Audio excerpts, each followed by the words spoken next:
저는 몸 때문에 불편을 겪는 부모님과 어르신들을 오래 가까이에서 지켜봤습니다.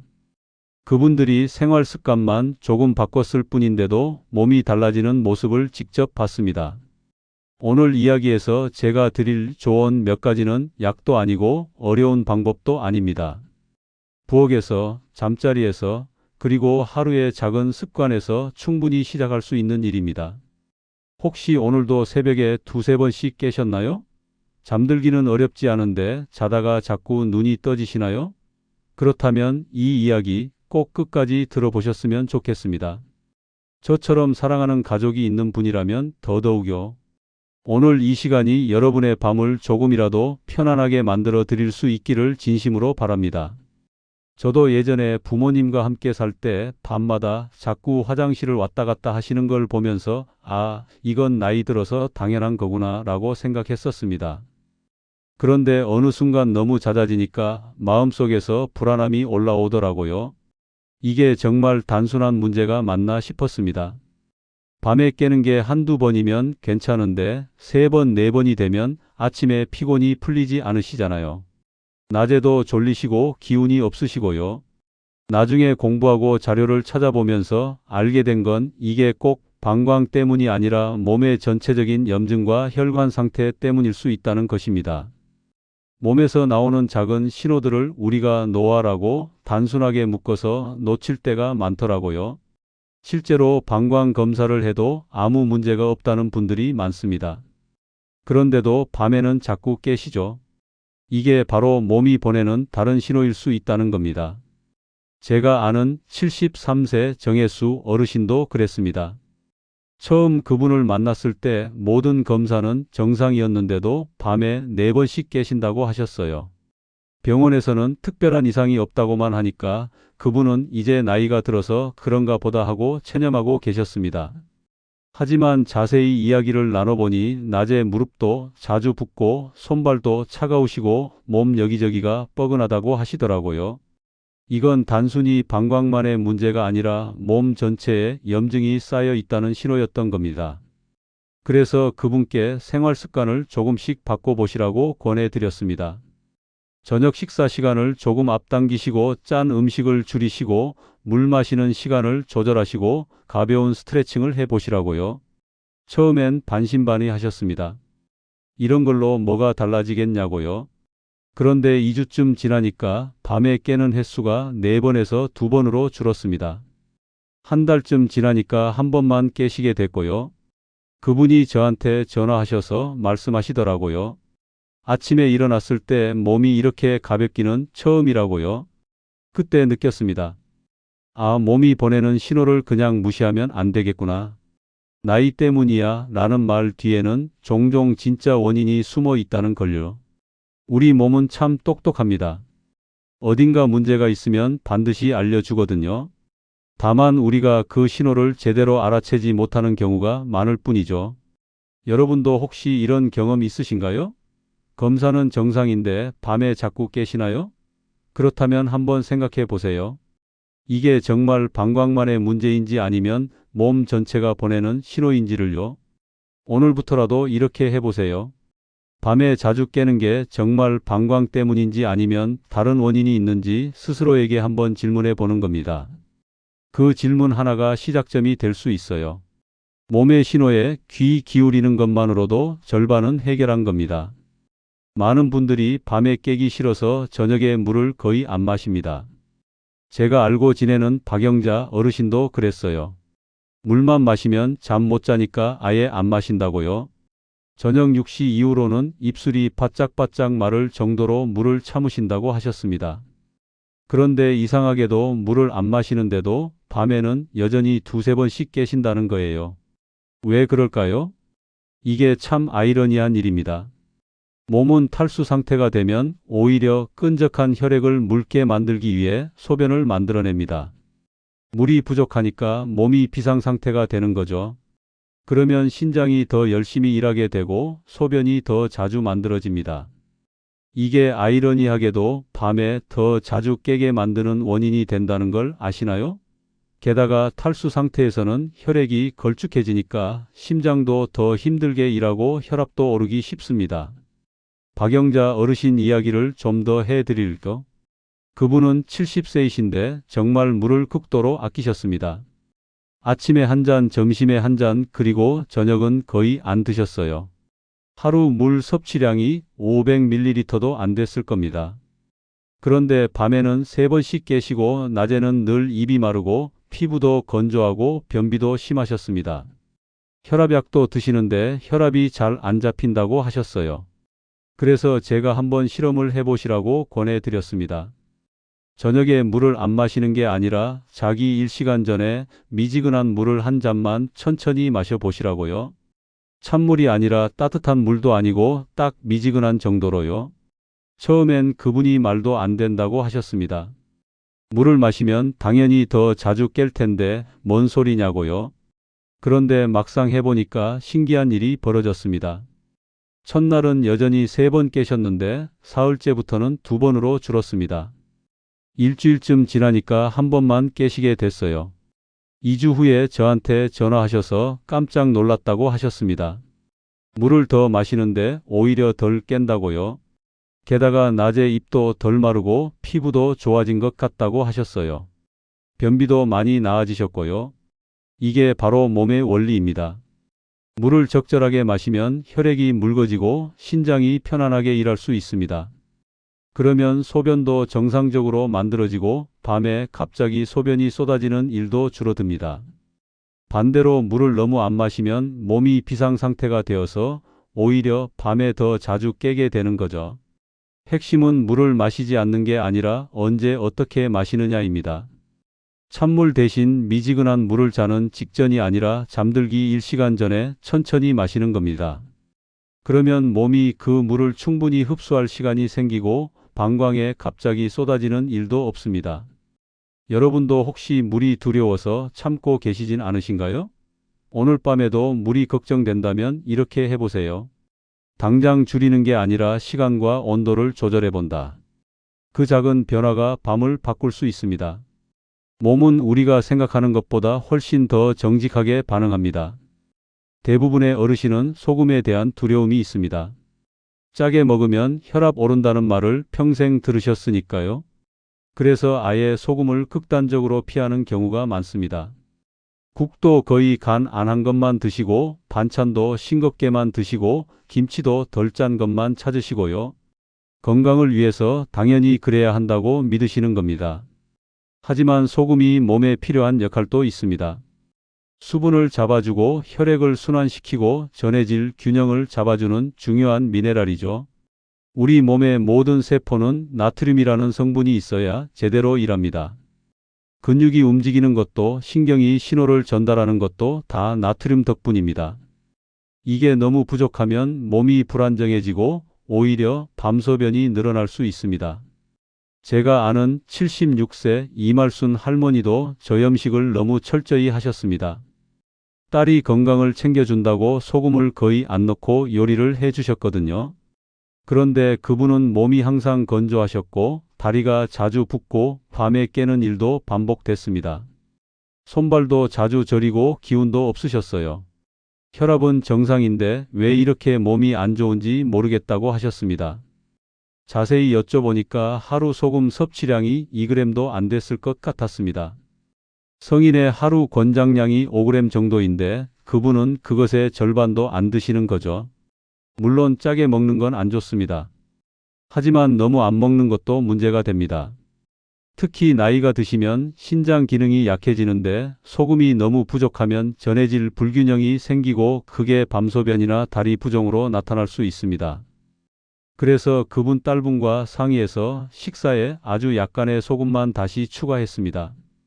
국에 천일염을 아주 조금 넣고 반찬도 완전히 싱겁지 않게 적당하게 간을 맞추는 거죠.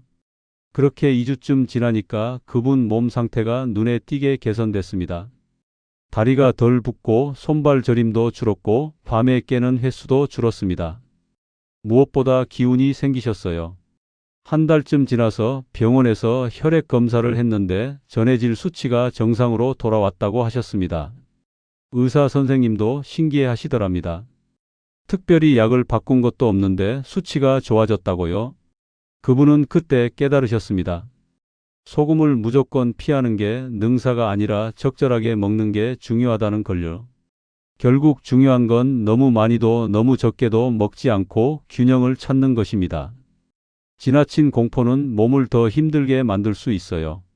짜게 먹으면 안 되지만 아예 안 먹어도 안 됩니다. 우리 몸은 극단을 싫어합니다. 언제나 중간이 제일 좋습니다.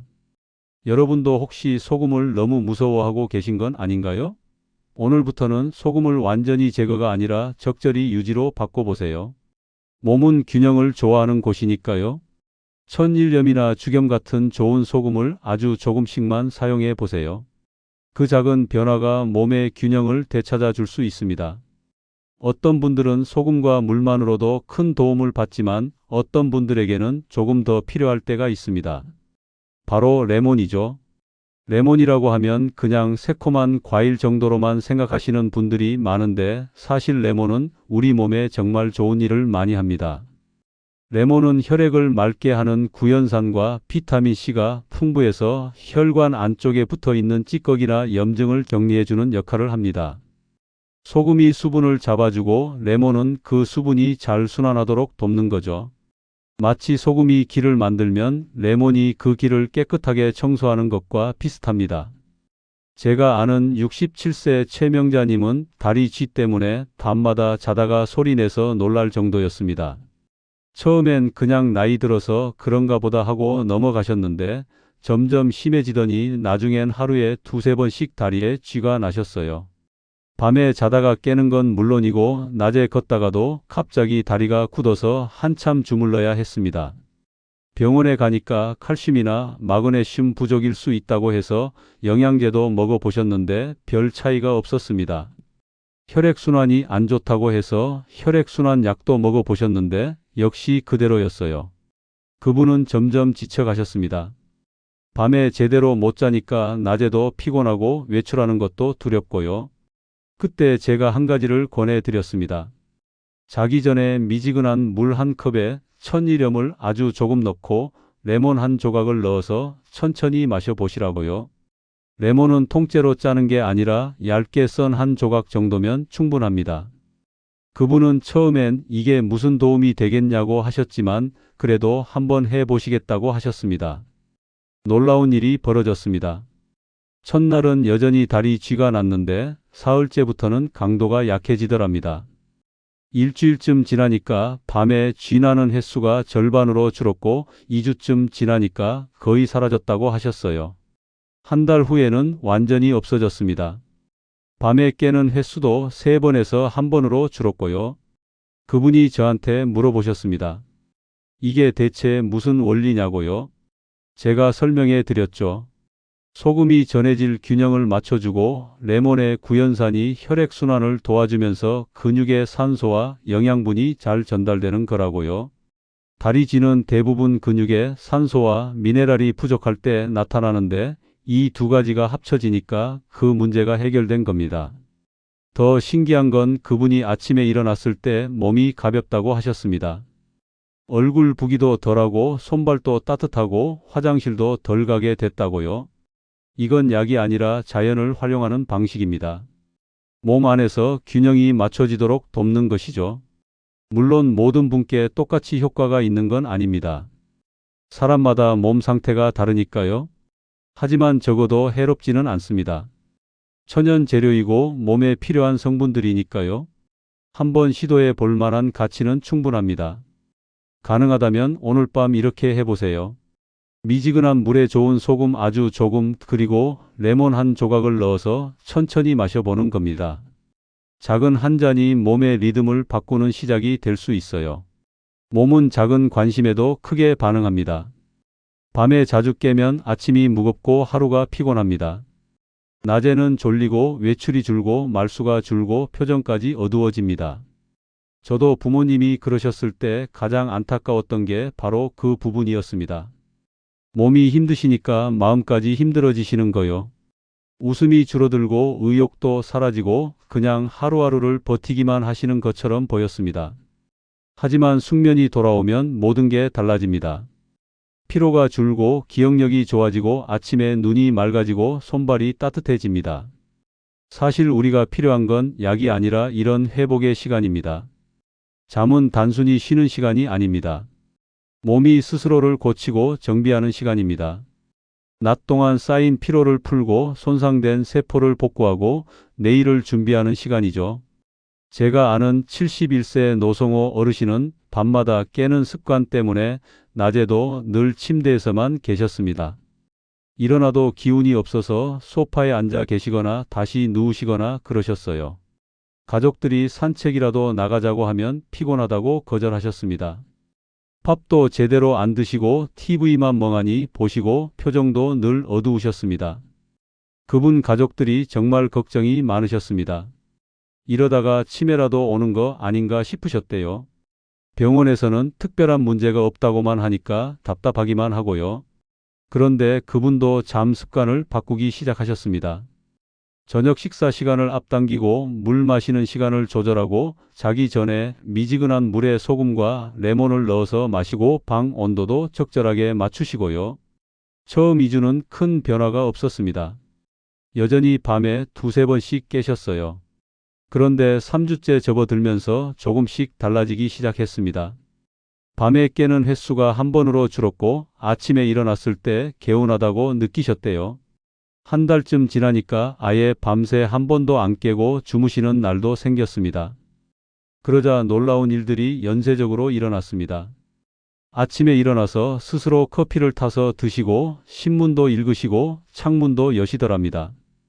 가족이 산책 가자고 하니까 좋다고 하시면서 따라 나가셨어요. 처음엔 집 앞만 도는 정도였는데 점점 거리가 늘어나서 나중엔 30분씩 걸으셨습니다. 그리고 이웃분들하고도 이야기를 나누기 시작하셨어요. 예전엔 인사만 하고 지나가셨는데 이제는 먼저 말을 거시고 웃으시고 그러시더랍니다. 가족들이 제일 놀란 건 표정이었다고 합니다. 눈빛이 살아나고 웃음이 많아지고 목소리도 힘이 생겼다고요. 마치 다른 사람이 된 것 같았대요. 그분 따님이 저한테 전화하셔서 울먹이시면서 말씀하셨습니다. 아버지가 다시 살아나신 것 같다고요. 이게 정말 잠 때문이었다니 믿기지 않는다고요. 저는 그때 다시 한번 느꼈습니다. 몸은 스스로 회복하는 능력을 갖고 있구나. 우리가 할 일은 그 능력이 움직일 수 있는 환경을 만들어주는 것뿐이구나. 잠은 단순한 휴식이 아닙니다. 생명을 유지하는 핵심 활동입니다. 잠을 제대로 자지 못하면 면역력이 떨어지고 혈압이 오르고 혈당이 오르고 치매 위험도 높아집니다. 반대로 잠을 잘 자면 모든 게 좋아집니다. 몸도 마음도 관계도 삶도요. 여러분도 밤에 자주 깨신다면 포기하지 마세요. 나이 들어서 당연한 거라고 체념하지 마세요. 몸은 언제든 회복될 준비가 되어 있습니다. 작은 습관 하나만 바꿔도 달라질 수 있습니다. 오늘 밤 그 한 잔이 그리고 편안한 잠이 당신 몸의 회복을 시작할 수 있습니다. 당신의 아침이 달라지고 하루가 달라지고 삶이 달라질 수 있습니다. 오늘 드린 이야기들은 거창한 의학 지식이 아닙니다. 그저 제가 가까이에서 경험하고 관찰한 작은 지혜들입니다. 몸은 늘 우리에게 말을 겁니다. 밤에 자주 깨는 것도 분명한 메시지입니다. 그 메시지를 제대로 알아듣고 작은 변화를 시도하는 것만으로도 우리 몸은 놀라운 반응을 보여줍니다. 제 바람은 단 하나입니다. 당신의 밤이 좀 더 편안해지고 아침이 조금 더 밝아지고 하루가 조금 더 가벼워졌으면 합니다. 그래서 웃음이 늘어나고 외출이 늘어나고 사랑하는 사람들과 함께하는 시간이 늘어났으면 합니다. 오늘 밤 그 한 잔으로부터 시작해 보세요. 미지근한 물에 좋은 소금 아주 조금 그리고 레몬 한 조각을요. 당신의 몸은 준비가 되어 있습니다. 그리고 당신도 분명히 해낼 수 있습니다. 작은 변화가 큰 기적을 만들어낼 수 있다는 걸 믿어보세요. 오늘 이 시간이 여러분의 새로운 시작이 되기를 진심으로 응원합니다.